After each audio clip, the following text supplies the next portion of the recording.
Hey guys, welcome back to the Movie News Roundup. I'm Bryce and I'm here with Santiago. Hey guys, welcome back to the Movie News Roundup. Bryce is here to help us out for today.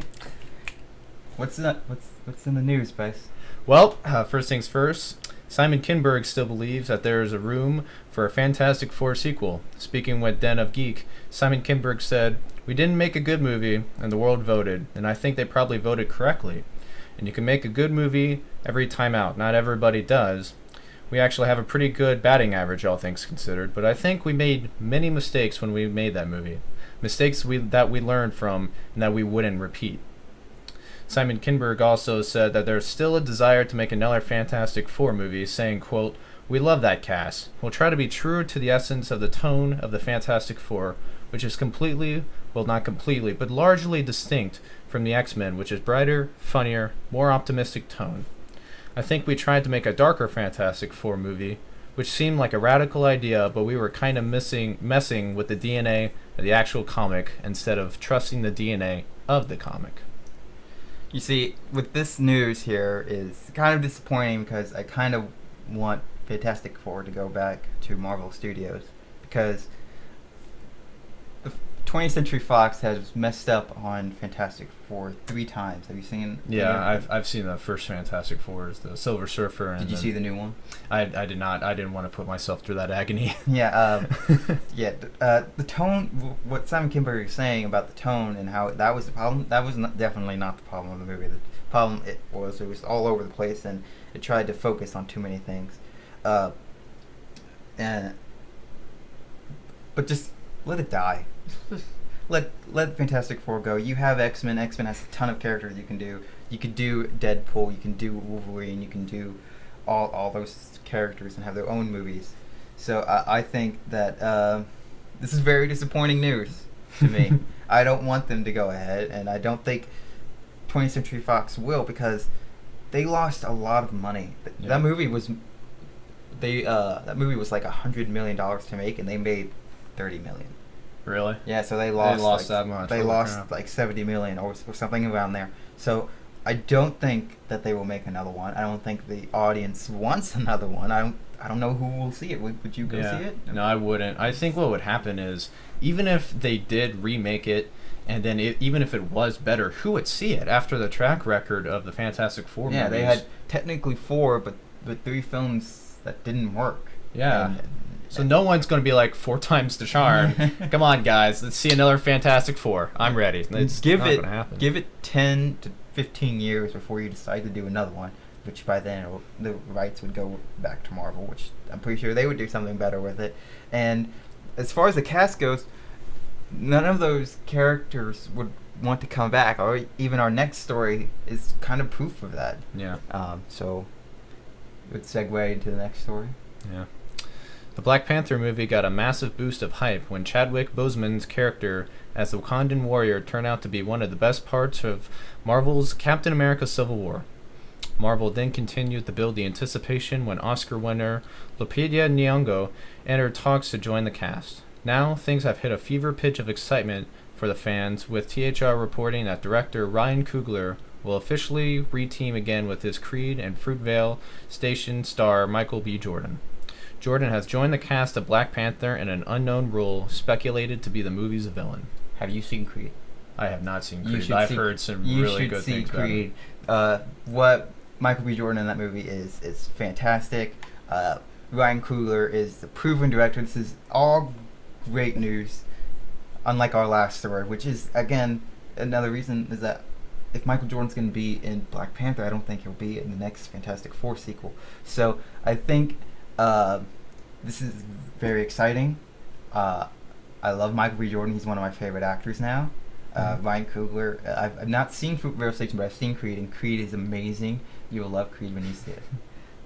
Anything to add? When I watched Civil War, I didn't even know who Black Panther was. I was just like, everyone's like, Black Panther's in the movie, and I'm like, cool, okay. But then I watch it, and I'm just like, Black Panther, bro, and that vibranium armor, and then so that he was really just a big highlight of the movie. It definitely made you want to know more about it. Yeah, I got out of that movie way more excited for the Black Panther movie. Do you know any speculation of who the villain might be? Yeah, as far as the villain goes, I thought Andy Serkis from Age of Ultron, thought he would be the villain because he is one of Black Panther's villains. So I don't know if Michael B. Jordan will be a villain in this movie. That's just speculation at this point. Yeah. But I'd actually would like to see what he could do with the villain role. So Yeah, that'd be pretty cool. Next topic. A Deadline article is reporting that Gareth Edwards has exited Godzilla 2 in a split reported to be amicable for both Edwards and Warner Brothers Pictures. Edwards, who helmed the first film in the series in 2014, promptly signed on to direct Rogue One, a Star Wars story, which will release later this December. Edwards has his own projects in various forms of development he wants to pursue, which Deadline reports as smaller in scale than the back-to-back tentpole-sized pictures he directed with Godzilla and then Star Wars.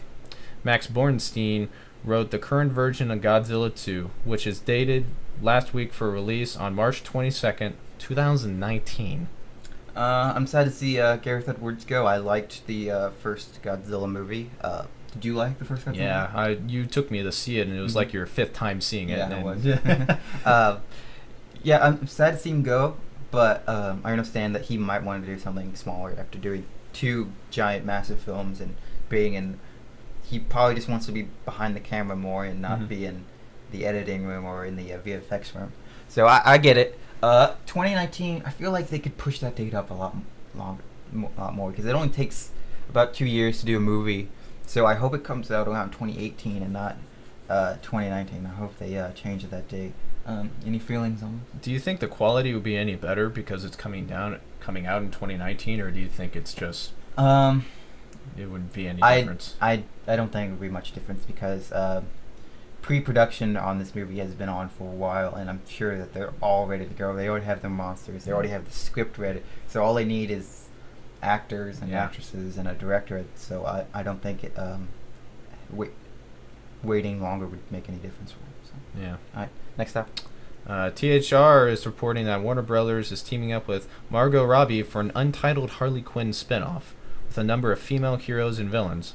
Though it is all up for speculation, THR mentioned names such as Batgirl and Birds of Prey as possible characters. THR also reports that Margot Robbie brought the idea to Warner Brothers. Now, I'm a little conflicted about this news because on last week's episode, I sold the idea. I didn't like the idea of making them a Black Widow movie. So, but I haven't seen Harley Quinn yet. Exactly, so you can't really have an opinion on it yet. Yeah, I think Warner Brothers is jumping the gun a little bit with this movie. I'm sure Harley Quinn will be great. I have no doubt that Margot Robbie would deliver on the character, but I feel like they should wait to see how the audience reacts because they thought that Batman v Superman. Yeah, everyone thought that was going to be great, and it got a lukewarm response. So I don't know if I would want a Harley Quinn movie anyway. I feel like I'd rather see other characters first. Like who? Like Wonder Woman, which they're already making. Just other characters. Yeah. So, what do you feel about this? Do you as a common film goer, would you want to see a Harley Quinn movie? It would be like an anti-hero, so it's like... Yeah, and I don't want her to be an anti-hero. I want her to be the villain. Yeah, so it's like, I don't know. It would be awkward, I think. Yeah, I don't know how this feels. I'm sure she'll love to do it because, money, but... who wouldn't? Yes. Alright, what's the next topic? Final topic of the day. According to a report from THR, DC and Warner Brothers are shaking things up for their film division, appointing John Berg and Jeff Johns to co-run the newly created DC films in an attempt to course-correct their comic book universe and create a dedicated division for the films. The move is part of a broader refinement of executive roles at Warner's, which has suffered since its disappointing debut of Batman v Superman. Instead of a range of movies to oversee, executives will be charged with managing genre streams while reporting to Warner Brothers. Now this is exciting, very exciting news. The reason why Marvel Studio movies have been so good is because of Kevin Feige, and he is the president of that studio because he has a single vision for what's going to happen in the movie. So as of this point, DC has just thrown everything at the wall. They've been very reactionary. Man of Steel, which I loved, but not a lot of people didn't love the movie. And they just like, okay, let's just throw Batman into it, and then let's just throw Suicide Squad, which I think will be a good movie. But so this is very good news to have two people in charge of the DC film. So it has like a single vision and a single vision. Yeah, because right now, the DC universe is, I wouldn't say it's in trouble, because although Batman v Superman was disappointing, it made a lot of money. Yeah. So this is just good news all around. I hope they can have singular focus, singular vision. Any thoughts on this?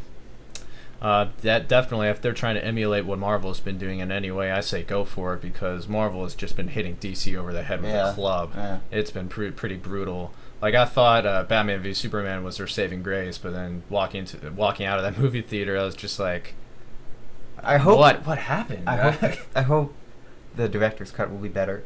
As one last thing I want to say is that people keep trying to say that DC needs to catch up to Marvel. I was like, no, you don't. You just need to focus on what you're doing. Don't worry about what they're doing. They're miles ahead of you. There's no point in catching up to them. So I feel like if you just focus on your vision and not trying to catch up to Marvel, you'll do just fine. I think you'll try to dilute it if they try to catch up that much to Marvel, and then you're rushing it. So take your time. You don't need to Justice League. Yeah, Justice League is next year. So I think this is very good news, and it's fine. Okay, all right. That's it of our episode.